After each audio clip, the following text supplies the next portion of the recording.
এখানে আপনি দুর্বল হলেন কেন? আপনি তো পুরুষ, এটা নারী দেখছি যাচ্ছে বাজারে চলে যাচ্ছে, আপনাকে আটকাতে হবে? এটা বক্তার দোষ দিয়ে লাভ কি আছে, আলেমদের দোষ দিয়ে লাভ কি আছে? এই যে দেখেন কোরআন আর হাদিস আপনাকে বুঝিয়ে দিলাম, এবার বলুন লাঠি চার্জ করে কি আপনার মেয়েকে নিয়ে আসতে পারে বাজার থেকে? আমি বললাম এবার আপনাকে আমল করতে হবে। হাদিসে কিসে আল ওলামাও ওয়া উমারাও, আমার জব্বার হয়ে বসে আছেন যে একজন মাস্টার মানুষ, জিজ্ঞেস করুন, দুটোই শব্দ বহুবচন। আলেম এবং নেতা উভয়কে একমত থাকতে হবে, তারপরে কন্ট্রোল করা যাবে, অত সোজা কথা নয়। আলেম বলে দিল আর আপনি আপনার কথা বলছেন। আমার এলাকার কথা বলছি, আমিও মালদাহের মানুষ, তারপর আমি এলাকার কথা বলছি। যে একটা সভাপতি বললেন যে জালসাই যাব না, মেয়েরা বাজার যাচ্ছে, বাজার বসালে কেন? বলছে সামনে তোকে ঈদগাহ থেকে ইমামতি বাদ দিয়ে দেব। আচ্ছা এবার কি করুন বলেন? আলেমকে সাপোর্ট দিতে হতো যে আপনি যেটা কথা বলেন মাল্লা ঠিক আছে, আসেন দেখছি সবাই মিলে এক বাক্যে জেলাবির দোকান ভেঙে দিব, মুনিহারির দোকান ভেঙে দিব, ঠিক আছে ভালো কথা।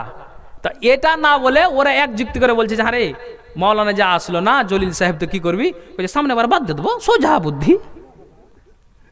হায় হায় হায়, দুনিয়া মে আখিরাত কা, দেখেন কবি বলছেন খসারা না কিজিয়ে দুনিয়া মে আখিরাত কা, খসারা না কিজিয়ে মোবাইলো মে গুজারা না কিজিয়ে দুনিয়া মে আখিরাত কা, খসারা না কিজিয়ে मोबाइलों में गुजारा न कीजिए, दाढ़ी को न पसंद जो करती है लड़कियां, दाढ़ी को न पसंद जो करती है लड़कियां, उन लड़कियों से शादी गवारा न कीजिए। জি সংযত হয়ে চলতে হবে। আপনি একটা হাদিস নেন, যদি আল্লাহ আপনার জ্ঞানকে ফিরিয়ে দেয়, যদি আপনারা জ্ঞানীগুণী বুঝাওয়ালা মানুষ, একটা কথা স্লিপ হয়ে গেলে চট করে ভুল ধরবেন। আব্দুর রহমানের মেয়ে আবু বাকারের পতিন আয়েশার ভাতিজি তো এসছেন কোনো এক সময়ে আয়েশার বাড়ি, তো আয়েশার বাড়ি এসছেন, তো আয়েশার চোখ মুখ লাল হয়ে গেছে। হাদিস দেখছেন যে আমার ভাতিজির গায়ে পাতলা চাদর, মানে তখন পাতলা চাদর দেখে আয়েশার মিজাজটা আলাদা হলো। কেন আলাদা হলো? আরে মানুষকে আমরাই বলি, আচ্ছা বলেন তো, আমি বলছি আপনাদের, আর আমার বাড়িতে মনে করেন বিবি পর্দা করে না, মা পর্দা করে না, বোন পর্দা করে না, আচ্ছা কথা বলে আমার গাল বড়াই করে কোনো লাভ হবে জি ভাই? তো আয়েশা রাদিয়াল্লাহু তাআলা আনহা বলছেন যে আমরাই মানুষকে বলি, বানু তামিম গোত্রের নারীদেরকে আমরাই বললাম, আর আমার ভাতিজি এইভাবে দেখছেন যে এমন পাতলা চাদর পরে এসেছেন আয়েশার কামরায়, আয়েশার চোখ মুখ লাল হয়ে গেছে। হ্যাঁ এরকম চাদর পরে এসেছে, আহা। তখন এবার আয়েশা বলছেন ভাতিজিকে, যেমন আপনি আগের জমানায় কি হতো, যেমন জামাই যদি বাড়িতে আসতো, জামাই বলে নয় কুটুম বাড়িতে আসতে গেলে সারাদিন 2 ঘন্টা 3 ঘন্টা 1 ঘন্টা ধরে যতটা সময় লাগতো মানুষেরা চালকে ছিটিয়ে দিয়ে, খুদিকে ছিটিয়ে দিয়ে মুরগার ব্যবস্থা করতো, ঠিক না ভুল বলছে বলেন? আগের জমানায় ছিল কি ছিল না? তেমনি আয়েশা আপনার যেন আলতোভাবে নিজের ভাতিজিকে ডাকলেন, আর ডাকার পরে হাদিসের ভাষায় পাওয়া যায় আয়েশার ভাতিজির গায়ে যে চাদরটা ছিল ওই চাদরটাকে মা আয়েশা যেন ছিনিয়ে নিলেন, আর ছিনিয়ে নেওয়ার পরে কি হাদিসের ভাষায় এসেছে ওই চাদরটাকে 1 টুকরা করলেন, আবার 1 টুকরা করলেন, 2 টুকরা হয়ে গেল, 2 থেকে 3 টুকরা চাদর আপনার জন্য আপনার আয়েশার ভাতিজির গা থেকে চাদরটাকে কেড়ে নিয়ে চাদরটাকে 2-3 টুকরা করে দিল। আর করে দেওয়ার পরে আয়েশা বলছেন এখন যদি আমার ভাতিজি বাড়ি যায় তাহলে খালি গায়ে যেতে হবে, তার মানে চাদর গায়ে নাই, তো এটা কিন্তু বড্ড খারাপ লাগবে। তখন এবার আয়েশা কি করলেন, বাড়ির ভিতরে গেলেন, আর বাড়ির ভিতরে যাওয়ার পরে দেখছেন যে একটা মোটা চাদর বাড়িতে আছে পুরানো, ওই চাদরটাকে মা আয়েশা নিয়ে আসার পরে নিজের ভাতিজির গায়ে যেন চাপিয়ে দিলেন। এবার ভাতিজি তুমি যাও। এখন আপনাকে বলি যে ফুফু নিজের ভাতিজিকে সামলাতে পারে, তা আপনার মেয়েটা বাজার যাই, জিলাপির দোকান যাই, মুনিহারির দোকান যাই, মার্কেট যাই, আলঙ্গি বাজার যাই, এখানে ওখানে আজারে বাজারে ঘুরে আপনার মেয়েটা স্কুলে যায়, তো আপনার যেন নাইটি পরে যায়, আপনার স্কুলের লেবাস পরে যায়, সব ঠিক আছে, কিন্তু পাতলা একটা চাদর পরে যায় না, কোনো মাথায় কাপড় আছে না আর কিছু আছে। তাহলে বলেন তো আয়েশা যদি নিজের ভাতিজিকে এইভাবে সামলাতে পারে, আপনি বাপে আপনার মেয়েকে কেন কন্ট্রোল করতে পারবেন না? কথা বুঝতে পেরেছেন? জি, এই নিয়ম কারণ মানতে পারলে আল্লাহর খাতায় মুমিন নামে নামটা লিখাতে পারবে না, তো সব গেল। উঠিয়েন না, আমিও শেষ করব, তো আমি কি সারা রাত চালাবো? আমি শেষ করব, কিন্তু কথা মাথায় উঠান, একটু খালি মাথায় উঠান। আর কয়েকটা হাদিস বলে দিই, তারপর আমি আপনি সবাই বিদায় হয়ে চলে যাব। কালকে বহু দূরে আমার প্রোগ্রাম আছে ভাই, একবারে নদিয়া জেলাতে আছে। আমি মানে আপনার জন্য মাদ্রাসাতে একটু ক্লাস করে বেরিয়ে যেতে হবে, খুব বহু দূরে প্রোগ্রাম আছে।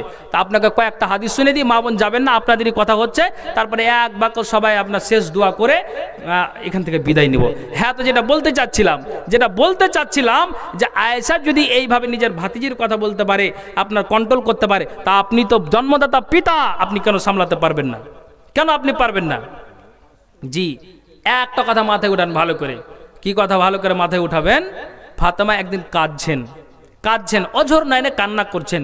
তো কান্না তিনি করছেন, তো আবু বকরের বাড়িওয়ালি, মানে এটা ফাতেমার নানি হলো সম্পর্কে, তো ওই ফাতেমার নানি বলছেন, এই নাতনি তোমাকে একটা কথা শোনাবো। বলছে কি কথা? বলছে যখন মক্কা নগরীতে, দেখেন পর্দা কাকে বলে, নিয়ম কানুন কাকে বলে, মোমেনা নারী কেমন করে আপনি হতে পারবেন, ঠিক আবু বকরের বাড়িওয়ালি ফাতেমাকে বলছেন, ওরে নাতনি তুমি কান খোলো শোনো, যখন মক্কায় জুলুম অত্যাচার শুরু হয়ে গেল, তখন আমার স্বামী কাফেরদের অত্যাচারে আপনার পুঁটলিটাকে বেঁধে, সামানগুলোকে বেঁধে মাথায় আপনার নিয়ে কি করেছিলেন, আমার স্বামী হাবশায় পাড়ি দিয়েছিল। আর মাঝ রাস্তাতে একটা যেন কাফের, তার নাম হচ্ছে ইবনুদ্দোগানা, তার সঙ্গে মোলাকাত হলো। ওই তার সঙ্গে যখন মোলাকাত হলো, তখন ইবনুদ্দোগানা বলছে, ভাই আবু বকর কি তোমার ব্যাপার, কেন তুমি মক্কা ছেড়ে চলে আসলে, ব্যাপারটাকে কারণটাকে তুমি বলো তো। বলছে ভাইজান, মক্কায় যখন ঠিক মসজিদে যাই, কোরআন তেলাওয়াত করি, তখন আমাকে বাধা সৃষ্টি করে, আল্লাহর ইবাদতে যাই তখন দুষ্টরা আমাকে বাধা সৃষ্টি করে, তা আমি আল্লাহর ইবাদত কমাতে পারবো না, তাদের অত্যাচারে আমি ইবাদত ছেড়ে দিতে পারবো না, যেখানে আমি শান্ত মিজাজে আল্লাহর ইবাদত করতে পারবো সেই জায়গা আমি চললাম, আমি আর মক্কায় থাকতে পারবো না। ইবনুদ্দোগানা বলছেন, ভাইজান কান খুলে শোনো, আমি যদি তোমাকে ফিরিয়ে নিয়ে যাই, তো বলো তুমি ওই মক্কায় যাবে কি যাবে না? বলছে জনাব আপনি বলেন তো, নিজের দাস কি মানুষ কি আপনার ছেড়ে চলে যেতে চায়? কেউ কোনোদিন চলে যেতে চায় না। সুবহানাল্লাহ। ওই আবু বকরকে ইবনুদ্দোগানা ফিরিয়ে আনলো, আর ফিরিয়ে আনার পরে মঞ্চে আপনার ইবনুদ্দোগানা ভাষণ দিয়ে জানিয়ে দিল যে এই আবু বকর কিছুই বলবে না। যখন আবু বকর কোরআন তেলাওয়াত করে, নামাজ পড়ে, জোরে সূরা আপনার তেলাওয়াত করে, তখন তারা আবার নালিশ করে। সুবহানাল্লাহ। এই ঘটনাটা নবীজির আপনার যেন শাশুড়ি, আপনার যেন আবু বকরের বাড়িওয়ালি ফাতেমার নানি যেন ফাতেমার সম্মুখে এতটুক কাহিনীটা যেন ফাতেমাকে শোনাচ্ছেন, কান খুলে শুনবেন। এই ফাতেমাকে এইরকম কাহিনী শোনার পর এবার ফাতেমাকে বলছে যে এতক্ষণ ধরে যে কথা বললাম, বলো তো তোমার নজরে, তোমার ব্রেনে কি কথাটা উঠেছে? ফাতেমা দেখছেন যে চোখ দিয়ে পানি। এর মা বোন কান খুলে শুনবেন, কেন ফাতেমার চোখ দিয়ে পানি, এটা যেন বুঝতে পারা যায় না। এবার যেন ওই আপনার নানি বলল, ফাতেমা কেন তোমার চোখ দিয়ে পানি?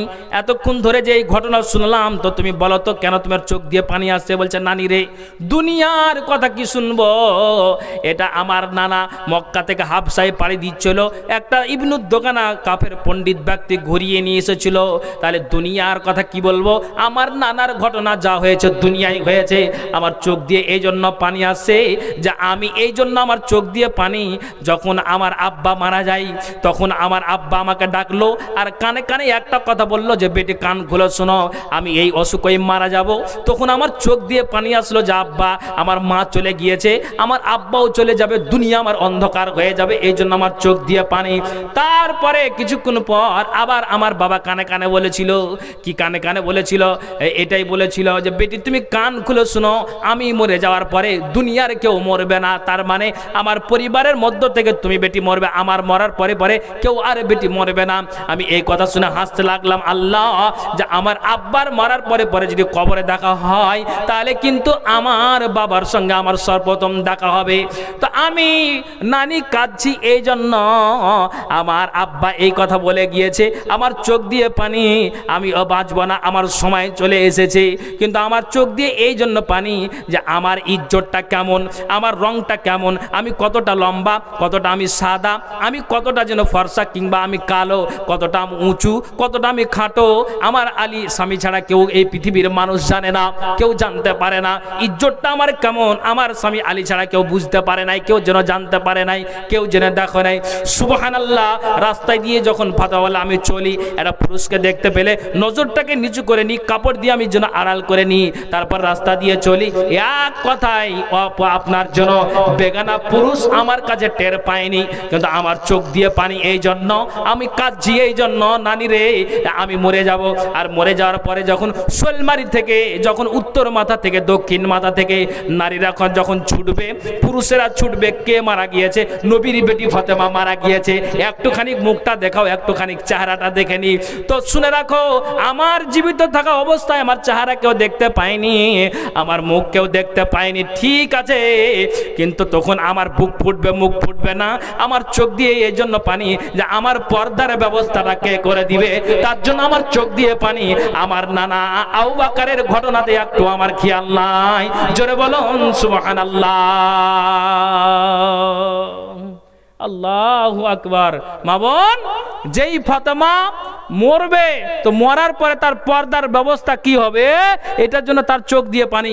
আর আপনি জিন্দা জীবিত একটা নারী পুরুষকে দেখে আপনি পারওয়াই করছেন না, পারওয়াই করছেন না আপনি। তাহলে এই ফাতেমা থেকে আপনি জ্ঞানটা নেন, তো ফাতেমা থেকে জ্ঞানটা নেন, শিক্ষা নেন। যে ফাতেমা বলছে আমি মরে যাওয়ার পরে আমাকে কে ঢেকে দিবে, গোসল কে দিবে, চারিদিকে ঘিরে দিয়ে আমাকে কে কাফন পরাবে, আমার যেন মুখ দেখতে আসলে কে নিষেধ করবে। ইতিহাসের পাতায় পাওয়া যায় আবু বকরের বাড়িওয়ালি, আল্লাহ পাকের রাসূলের শাশুড়ি মা, তিনি দায়িত্ব নিয়েছিলেন যে এত বড় কথা বললে আমার আগে যদি তুমি মরে যাও, তাহলে কিন্তু এটা কথা দিচ্ছি কেউ দেখতে আসলে বলবো যে ফাতেমার নিষেধ আছে। সুবহানাল্লাহ বলুন। তাহলে এইরকম সংযত হয়ে যদি ফাতেমার মতো নারীরা চলে শোলমারি গ্রামের, তাহলে এটা আপনি আল্লাহর ডায়েরিতে মোমেনা নাম বলে আপনি পরিচয় দিতে পারবেন, লিখাতে পারবেন। আর একটা গুরুত্বপূর্ণ একটা পর্দার ব্যাপারে হাদিস আছে, আপনাকে বলছি, খুব খেয়াল করে শুনবেন, ভালো করে শুনবেন। কে আছেন এই মা বোন, একটু খেয়াল করেন কি কথা।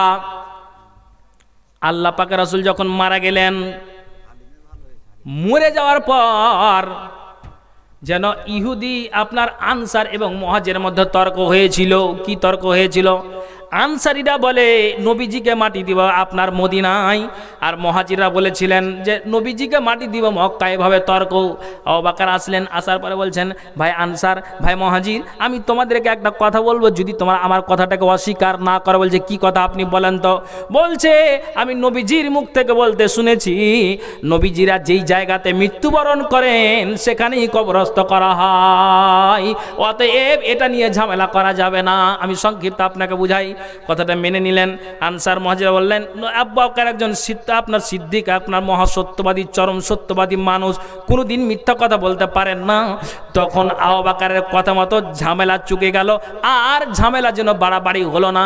এবার আবু বকরকে আপনার যেন রসুলকে কি করা হলো, আয়েশার কামরাতে, আয়েশার ঘরেই নবীজি মৃত্যুবরণ করেছেন, আর ওই জায়গাতে আয়েশার কামরাতেই যেন আপনার আয়েশাকে নবীজিকে যেন দাফন করা হলো।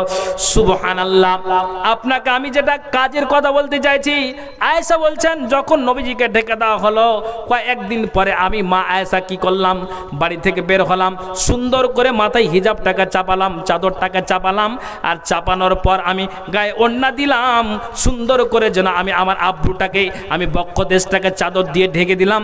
ঢেকে দেওয়ার পরে বাড়ি থেকে এত সংযত হয়ে বের হয়েছি, না আমি ডান দিকে তাকাই না বাম দিকে তাকাই।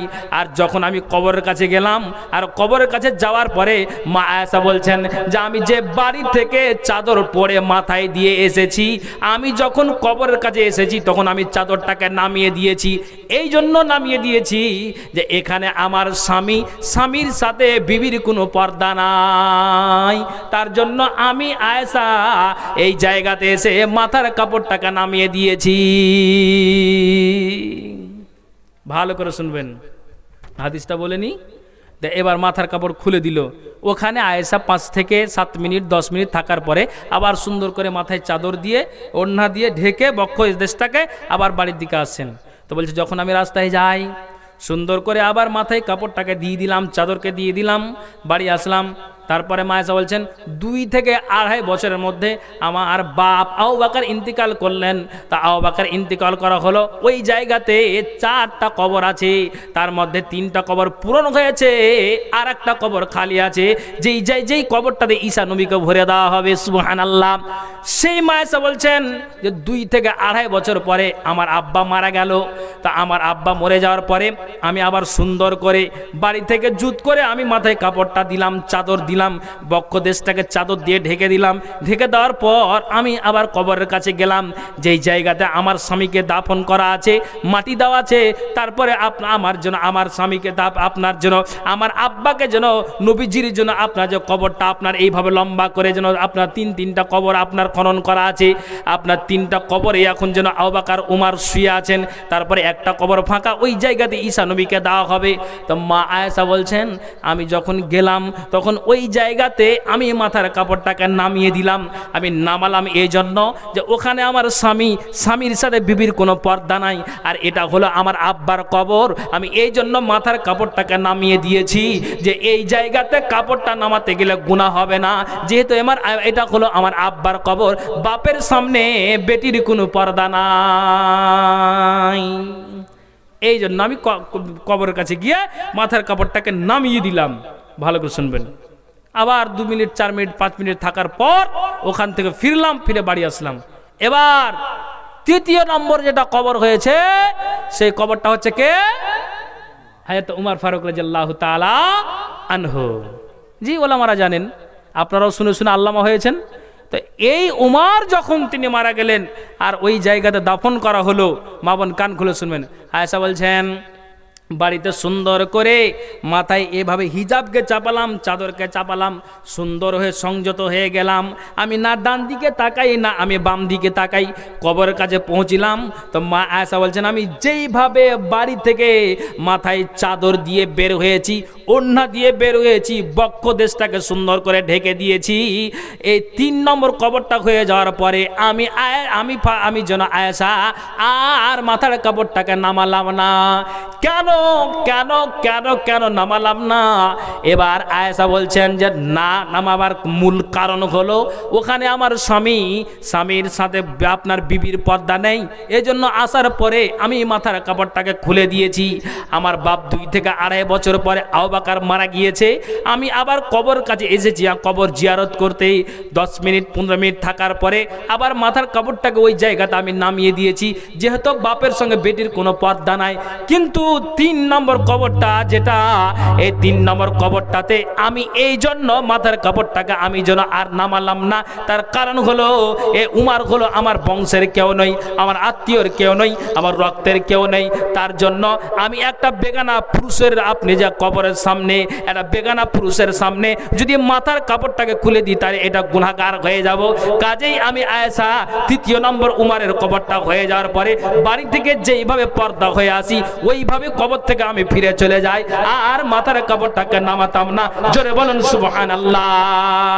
তাহলে মা একটু আপনাকে বলি যে মায়েরা কান খুলে শুনুন, যেই আয়েশা, যেই আপনার জন্য আয়েশা আপনার মরা মানুষকে দেখে এইভাবে পর্দা করে, তাহলে আপনার চোখের সামনে জিন্দা জীবিত পুরুষ হেঁটে যায়, তাহলে তোমার নজর কেন উঁচু হবে আর তোমার কেন মাথার কাপড় খোলা থাকবে? চিন্তা করুন। রসুলের হাদিস আছি কোন জায়গাতে দাঁড়িয়ে, এ ভাই ভাই বড় ভাই যায়েন না, শেষ করে দিব, দাঁড়ান, 12টা হয়ে গেল। জি আজকাল 12টা একটা হচ্ছে জালসা শেষ, তবে না দাদা রে, শুনেন, প্রতিদিন জালসা হয়, এটা আপনাদের দোয়া, আল্লাহর দয়া। আমাকে আল্লাহ প্রতিদিন জালসা করাচ্ছেন, এটা আল্লাহর দয়া। মাঝে মাঝে ফাঁকা আছে, একটা দুটা এরকম। জানুয়ারিতে জালসা একটু হালকা আছে, কিন্তু তারপরও 30 তারিখ পর্যন্ত ডেট আছে, মাঝে কয়েকটা দিন ফাঁকা আছে, কিন্তু এটা আপনাদেরই দোয়া আর আল্লাহর দয়া। আমাকে আল্লাহ বলাচ্ছেন, আমি বলছি। তবে ভাই আমি বলছি, হাজার হাজার যদি বক্তব্য শুনেন, জুমায় শুনছেন, প্রতিদিন জালসা, জি, তারপরে একটা কথা মাথায় রাখুন, যে শুনছি আর আমরা বক্তারা বলছি, শূন্যওয়ালা বলনেওয়ালা উভয়ের যদি আমল ঠিক না থাকে, দুজন কি লাল ঘরে যেতে হবে। অত সোজা কথা নয়, গাল বড়াই করে বলছি আর আমার ঘরে চুরি, আপনাকে শোনাচ্ছি, আপনি শুনলেন, শোনার পরে আপনার ঘরে চুরি, তার মানে কি আমলে ঘাটতি? অত সোজা কথা নয়, দুজনকে জাহান্নামে যেতে হবে। ভাইজান চলে যাও, শেষ করবো, একটু বসেন, একটু বসেন, এই না না, একটু বসেন, থামেন থামেন থামেন থামেন থামেন, একটু বসেন, আমি ঠিক রিল টানছি, আপনি একটু বসেন, আমরা তো শেষ করে দেবো। ভাই 10টা মিনিট বসে থাকতে পারবেন না বলেন ইনশাআল্লাহ? 10 থেকে 15টা মিনিট বলেন ইনশাআল্লাহ। ইনশাআল্লাহ একটা হাদিস শুনে আমি একটা পয়েন্টে যাব, তারপর মা বোনদেরকে আপনাদেরকে একটা ওসিয়ত করব, তারপর ইনতাহা শেষ করে চলে যাব। কি কথা জানেন, মা আয়েশা বলছেন যে যখন আমি হালাতে ইহরামের অবস্থায় থাকি, হালাতে ইহরামের অবস্থায় থাকার পর যখন দেখলাম যে কোনো একটা বেগানা পুরুষ আমাদের পাশে দিয়ে যায়, তো হাদিসটা এসেছে কি, মা আয়েশা বলছেন যে আমরা যারা মুমিনা নারী, এরা মা বোন কান খুলে শুনবেন, তখন আমরা কি করলাম, নিজের নিজের কাপড় দিয়ে, আমরা নিজের নিজের চাদর দিয়ে মুখটাকে এইভাবে আড়াল করে নিতাম। যখন দেখতাম যে এই পুরুষটা আমাদের কাছ থেকে 100 মিটার দূরে গিয়েছে, এই পুরুষটা আমাদের কাছ থেকে 50 মিটার দূরে গিয়েছে, এখন বুঝতে পারলাম যে ওই পুরুষটার দ্বারা দিয়ে মা আয়েশার চেহারা কেমন বুঝতে পারবে না, ফাতেমার চেহারা কেমন বুঝতে পারবে না, সালওয়ারার চেহারা কেমন বুঝতে পারবে না, কে না তো একটা বেগানা পুরুষ। তখন আমরা কি করলাম, যে যখন ইহরামের অবস্থায় থাকি আর বেগানা পুরুষ যখন আমাদের পাশে আসে, তখন আমরা চাদর দিয়ে মুখটাকে ঢেকে নিতাম, আর দূরে চলে গেলে আমরা কি করতাম, ওইখান থেকে আপনার যেন চাদরটাকে সরিয়ে নিতাম, যাতে করে আপনার বেগানা পুরুষ আমাদেরকে বুঝতে না পারে। জি, তাহলে আল্লাহ তো আমাদের আপনাদের অভাব রাখেনি মা বোন। এটা একটা হলো। আর একটা কি বলবো আপনাকে, কয়েকটা আপনাকে এই 10 মিনিট একটা হাদিস শেষ করে আমরা শেষ করে দিব, কান খুলে শুনবেন। মায়েশা, হাদিসটা মায়েশা থেকে বর্ণিত, তিনি বলছেন মোমেনা নারীরা, নবীজির পিছনে আমরা 5 ওয়াক্ত নামাজ আদায় করতাম মসজিদে নববীতে, কিন্তু যখনই নবীজি আপনার সালাম ফিরতেন ফজরের সময়, আমরা ওখান থেকে সালাম ফিরার পর মসজিদে তসবিহ তাহলিল করতাম না, ওখান থেকে সঙ্গে সঙ্গে যেন আমরা বেরিয়ে যেতাম। এই জন্য বেরিয়ে যেতাম, লা ইয়ারিফুন্না আহাদুম মিনাল গালাসে, যাতে আমরা এই অন্ধকার থাকতে থাকতে যেতাম, যাতে বেগানা পুরুষেরা আমাদের চেহারাটা বুঝতে না পারে। তাহলে মা বোন কান খুলে শোনো, রাতের অন্ধকারে চলো, দিনের আলোতে চলো, তাহলে তোমার মতো একটা বুঝাওয়ালা নারী কি করে একটা অপর পুরুষের সঙ্গে কথা বলতে পারে, কি করে একটা বেগানা পুরুষের সঙ্গে, অজানা অজানা আপনার পুরুষের সঙ্গে কি করে কথা বলতে পারে। আপনি এই আয়েশা থেকে জ্ঞানটা নিন। এরকম অবস্থায় থাকলে বেগানা পুরুষ আসলে চাদর দিয়ে ঢেকে দিত, আপনার ফজরের নামাজ আদায় করতে গেল অন্ধকার থাকতে বাড়ি চলে যেত, যাতে করে আমাদের অঙ্গ প্রত্যঙ্গ, আমাদের শরীর, যাতে করে বেগানা পুরুষেরা বুঝতে না পারে। এখান থেকে মা আয়েশাদের মতো, হাফসাদের মতো, ও আপনার যেন এর আপনার মুমিনা নারীরা ফাতেমার মতো, আপনাকে হাফসার মতো জ্ঞান নিতে হবে যে তারা সংযত হয়ে চলেছে, আল্লাহর ডায়েরিতে মুমিনা নাম বলে লিখিত দিতে পেরেছে। আর যদি আমরা নিয়মের ভঙ্গ করি, অনিয়ম করে চলি, কোসমিন কালে আল্লাহর ডায়েরিতে মুমিনা নাম বলে পরিচয় দিতে পারবেন না, পারবেন না, পারবেন না। জি, এবার আপনাকে একটা কথা বলি, ভালো করে শুনবেন। কি কথা? আপনি বাড়িতে আছেন, মনে করছেন যে এখান থেকে কোনখানে যাব, উত্তর মাথা যাব, আমি আমার ওখানে জায়ের বাড়ি আছে, কিংবা ওখানে আমার বোনের বাড়ি আছে, কিংবা গ্রামের কোনো আমার বোনের সঙ্গে কোনো একটা গ্রামের কোনো নারীর সঙ্গে সম্পর্ক আছে। আল্লাহ রসুল বলছেন, এরে শুনে রাখো, নারীরা কান খুলে শুনো, বাড়ি থেকে ওয়া কারণে বের হয়ে যায় না। আল্লাহ রসুল বলছেন, বাড়ি থেকে ওয়া কারণে বের হয়ে যায় না, কেননা যখন একটা নারী ওয়া কারণে বাড়ি থেকে বের হয়, রসুলের হাদিস বলছেন যে শয়তান তার পিছনে লেগে থাকে যে এই নারীটাকে, শোলমারি গ্রামের উত্তর মাথার নারীটাকে কি করে দক্ষিণ মাথা পুরুষের সঙ্গে অবৈধ কাজে মিলন করে দেওয়া যায়, এইভাবে সব সময় যেন নিশান করে থাকে, তাক করে থাকে। এর নারী কোল, তাহলে তুমি বাড়িতে বসে থাকবে, ওয়া কারণে তুমি বাড়ি থেকে বের হবে না। আল্লাহ রসুল বলছেন যে ওই বাড়িতে বসে থেকে থেকে তুমি কি করো, তসবিহ তাহলিল করো, জিকির আজকার করো। এটাও যদি না করো, বাড়িতে তুমি একাই একাই বসে তুমি দিন কাটাও, রাত কাটাও, ওয়া কারণে বাড়ি থেকে বের হয়ে যেও না। রাসূল বলছেন যে শুনে রাখো, আল্লাহ ওই সময় ওই নারীদের নিকট হয়ে যায়, আল্লাহর রহমতের নিকটে নারীরা ওই সময় থাকে যখন তারা বাড়িতে বসে বসে আপনার সময়টাকে ব্যয় করে দেয়, তখন আল্লাহর রহমতের নিকটে ওই নারীরা ওই সময় যেন থাকে বা পায়। তাহলে কেন ফালতু যাবেন, কেন ফালতু যাবেন? লম্বা আর করবো না, আমি কয়েকটা কথা বলবো নারীরাকে আর পুরুষেরাকে কি কথা বলবো। আল্লাহ রসুল একটা হাদিস বর্ণনা করছেন। কি হাদিস ভাই? চলে যাবেন না, আমি যতক্ষণ বলছি আপনাকে কোন হাদিসেরই কথা বলছি, ফালতু কথা এখনো বলিনি। বলেছি কি? তা আপনাকে একটা কথা বলি, এখানে যতজন আছে একটা কথা শুনবেন। এ পুরুষ আপনাদেরকে বলছি, নারীদেরকে বলছি। কি? আল্লাহ রসুল একটা হাদিস বর্ণনা করছেন। কি হাদিসটা? এটা বুঝাবার জন্য এবার শেষ কথা টানছি। কি হাদিস বর্ণনা করছেন? বলছেন মামিন আব্দি মুসলিমিন ফি কুল্লি ইয়ামিন ওয়া লাইলাতিন ইসনা আশারা রাকাতান তাতওয়া গায়রা ফারিজাতিন বানাল্লাহু লাহু বাইতান ফিল জান্নাহ আও বুনিয়া লাহু বাইতান ফিল জান্নাহ।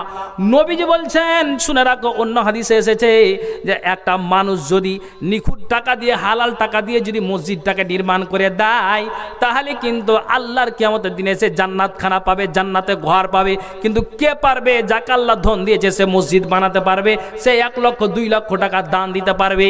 তারপরে কিয়ামতের দিন আল্লাহ তাআলা জান্নাতে আপনাকে ঘর বানিয়ে দিবেন। কিন্তু এটা আপনার জন্য, সকলের জন্য হাদিসটা নবী সাল্লাল্লাহু আলাইহি সাল্লাম বলছেন, শুনে রাখো, কোনো একটা নারী, আল্লাহর বান্দা বান্দিরা দিনে এবং রাতে আপনার কি করে, ইসনা আশারা রাকাতান 12 রাকাত সুন্নাতকে যদি আদায় করে দেয়, তাহলে এই 12 রাকাত সুন্নাতকে আদায় করে দিতে গেলে রাসূলের হাদিস বলছেন এই 12 রাকাত সুন্নাতের বিনিময়ে আল্লাহ তাআলা কিয়ামতের দিন জান্নাতে ঘর বানিয়ে দিবেন। একবার জোরে বলেন সুবহানাল্লাহ, জোরে বলেন সুবহানাল্লাহ। কত রাকাত বললাম?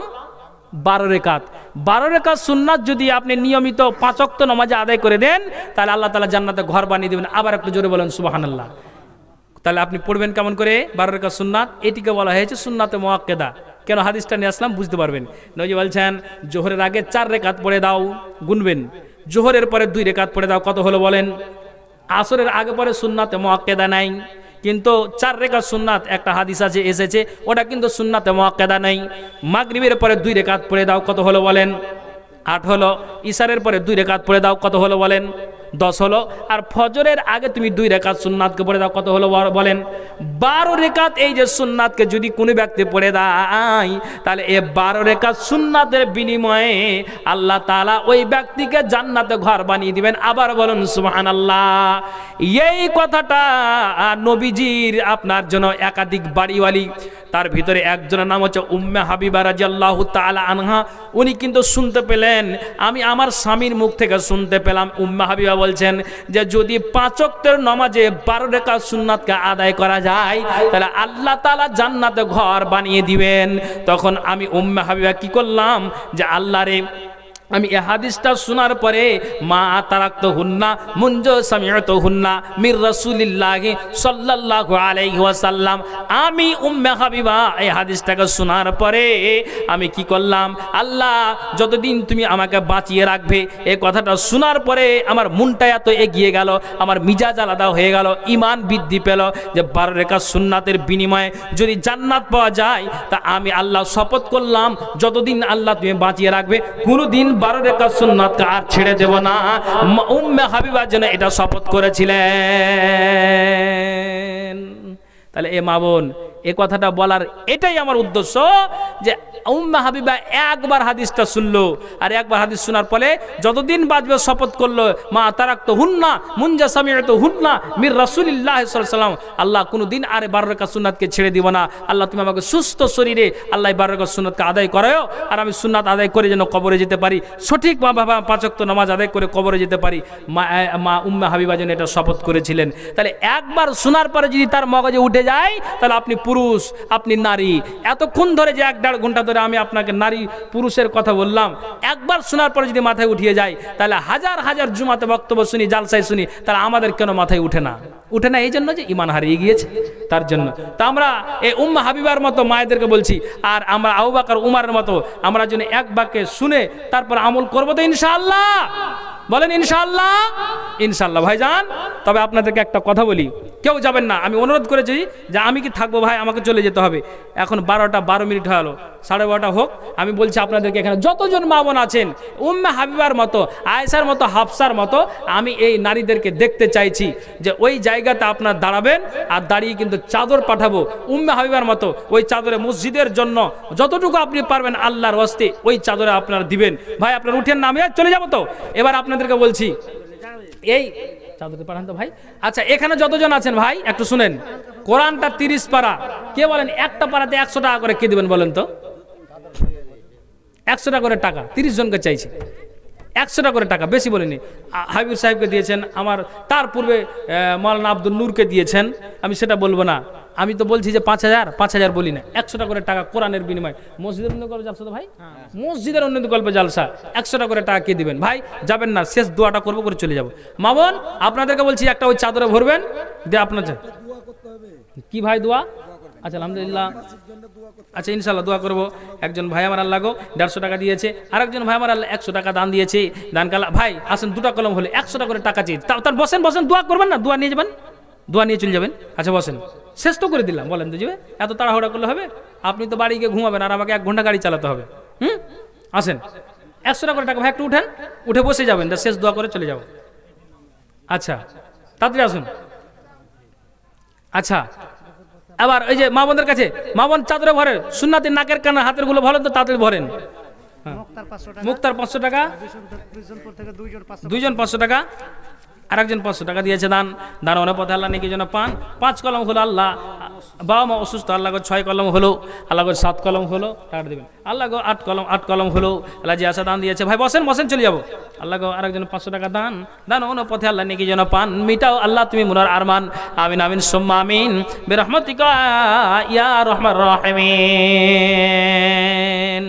জি আসুন একটু আল্লাহ আসেন। জি আমি মরে গেলে আমাই তোমরা ভুইলা যায় না, ডাইনে বামে মাটি আমার মাটির বিছানা, এই দুনিয়ায় চিরজীবন থাকার জায়গা না, অন্ধকার কবর যে আমার আসল ঠিকানা, এই দুনিয়ায় চিরজীবন থাকার জায়গা না, অন্ধকার কবর যে আমার আসল ঠিকানা, সবাই রেখে আমায় চলে যাবে, সঙ্গী হবে না, ডাইনে বামে মাটি আমার মাটির বিছানা, ডাইনে বামে মাটি আমার মাটির বিছানা, ঘরের বিবি ছেলে মেয়ে আছে যাহারা, জন্মের মতো বিদায় করে দেবে তাহারা, ঘরের বিবি ছেলে মেয়ে আছে যাহারা, জন্মের মতো বিদায় করে দেবে তাহারা, এত নিষ্ঠুর হবে মানুষ আগে জানি না, ডাইনে বামে মাটি আমার মাটির বিছানা, ডাইনে বামে মাটি আমার মাটির বিছানা, আমি চলে গেলে আমায় তোমরা ভুইলা যায় না, ডাইনে বামে মাটি আমার মাটির বিছানা, তোমার আমার কে আপন একটু ভাবনা, যিনি আপন তিনি কাঁদেন সোনার মদিনা, হায়রে যিনি আপন তিনি কাঁদেন সোনার মদিনা, সেই নবীর দিদার পেতে চলো মদিনা। কি গাজাল? ও ডাইনে বামে মাটি আমার মাটির বিছানা, সবাই রেখে আমার চলে। নজরুল ইন্তেকাল করেছে, আর স্ত্রী 1 বছর সিমিট। কখন বললো? মারা গেছে আগে। আচ্ছা সোহেলমারির নজরুল ইসলাম ইন্তেকাল করেছে, তো ওর স্ত্রী 1 বস্তা সিমেন্ট দান করেছে। আলহামদুলিল্লাহ, যেন 500 টাকা দান দিয়েছে। আল্লাহ তুমি এ দানকে সাথে করো। ভাই ছোট বড় যতজন আছেন, দাদুরে বাপুরে থামে চলে যাবো, আর থাকবো না, থাকবো, আমাকে ঠান্ডা লাগছে বুঝলেন, মাথায় একবার করে ঠান্ডা হয়েছে, একবার গরম হয়েছে, এই যে দিয়েছেন ধুস নিয়ে চলে এসেছি। তো ভাই একটু দাঁড়ান, এবার আপনাকে বলছি, মা বোন উঠবেন এক বাক্যে। আচ্ছা ওখানে ভাই চাদর পাঠালছেন? হ্যাঁ চাদর গিয়েছে, চাদর গিয়েছে, একজনও কোনো নারী বাদ যাবেন না। আমি আপনাদেরকে বলবো যে আপনারা একটু আমার সাথে উঠবেন ভাই, উঠে আমার সাথে একটু শেষ মুসাফাটা করে যাবেন। করবেন? বলেন যে মুসাফাটা করবো। হ্যাঁ বলুন, মানে ওখান দিয়ে না গিয়ে আমি একটু এগাচ্ছি, যে আমার সাথে একটু মুসাফা করে যাবেন। পকেটে যা আছে 10 টাকা 20 টাকা 5 টাকা 2 টাকা যদি না থাকে তো শুধু সালামটা দিবেন। আমি আপনাদের কাছে এটা আবদার করছি, এখান থেকে শেষ করে এর মধ্যে চলে যাবে, এটা আমার আবদার।